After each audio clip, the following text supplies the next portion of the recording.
আজকের গল্প রক্তরাঙা সন্ধ্যা। ছোট্ট পাহাড়ি গ্রাম রক্তবন। গ্রামটি ঘন লাল পাতার বন দিয়ে ঘেরা। সেখানকার গাছের পাতা সারা বছরই লালচে থাকে, তবে সূর্যাস্তের সময় এই বন অদ্ভুতভাবে আরও লালচে হয়ে ওঠে। গ্রামের লোকেরা বলতো এই বনে সন্ধ্যের পর ফিরে যাওয়া নিষিদ্ধ।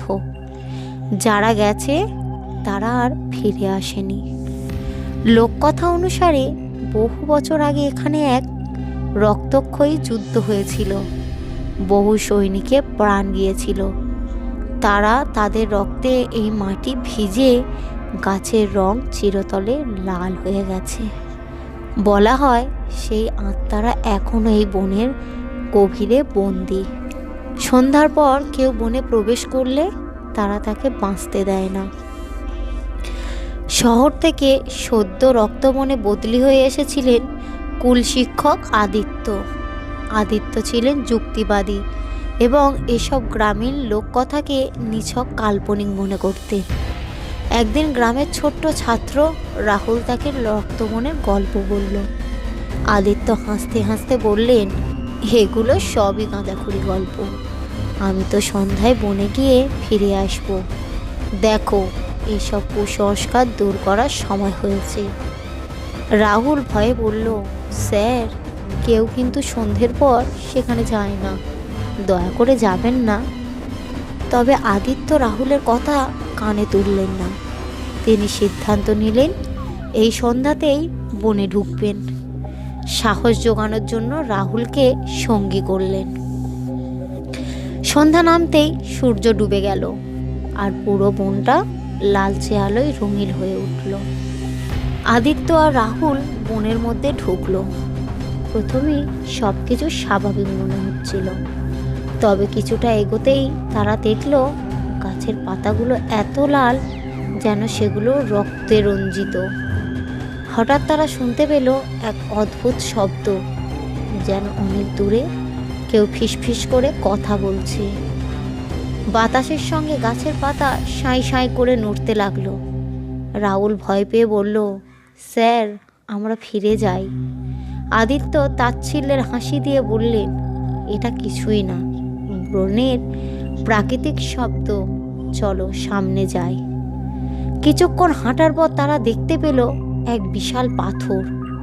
পাথরের উপর কিছু লালচে দাগ, যা দেখলে মনে হয় শুকিয়ে যাওয়া রক্ত। রাহুল ভয়ে কাঁপতে কাঁপতে বলল, স্যার, আমরা এখানে দাঁড়ানো ঠিক করছি না। ঠিক তখনই পেছন থেকে এক গা ছমছমে কণ্ঠ শোনা গেল, আমাদের জায়গায় কেন এসেছো? আদিত্য পিছন ফিরে তাকালেন, কিন্তু কেউ ছিল না। হঠাৎ বনের চারিদিকে অসংখ্য ছায়া মূর্তি ফুটে উঠল। মূর্তিগুলোর চোখগুলো গভীর লাল, তাদের শরীর থেকে কালো ধোঁয়ার মতো কিছু বের হচ্ছিল। আদিত্য আর রাহুল দৌড়াতে শুরু করলো, কিন্তু মূর্তিগুলো যেন তাদের চারপাশ থেকে ঘিরে ধরেছিল। তারা যত দৌড়াচ্ছিল ততই বনের ভেতরে আরও গভীরে প্রবেশ করছিল। মূর্তিগুলো একসময় বনের মাঝখানে তাদের পথ আটকালো। একটি ছায়া সামনে এসে ফিসফিস করে বলল, তোমরা এখানে কেন এসেছো? আমাদের শান্তি নষ্ট করছেও। এখানে তোমাদেরও আমাদের মতো বন্দি হতে হবে। হঠাৎ বনের পাতাগুলো নড়ে উঠল এবং মাটির নিচ থেকে হাতের মতো কিছু বেরিয়ে এলো।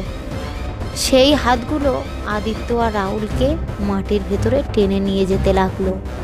তাদের চিৎকার বনের গাছের পাতার আওয়াজে ঢেকে গেল।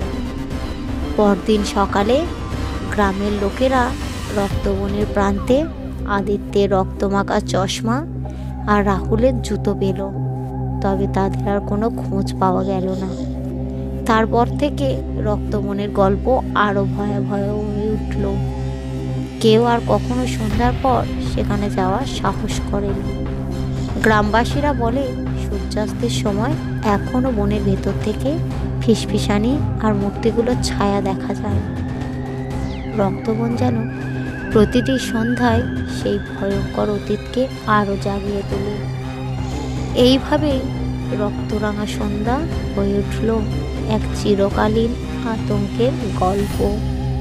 গল্পটি কেমন লাগলো কমেন্ট করবেন এবং একটা লাইক করবেন।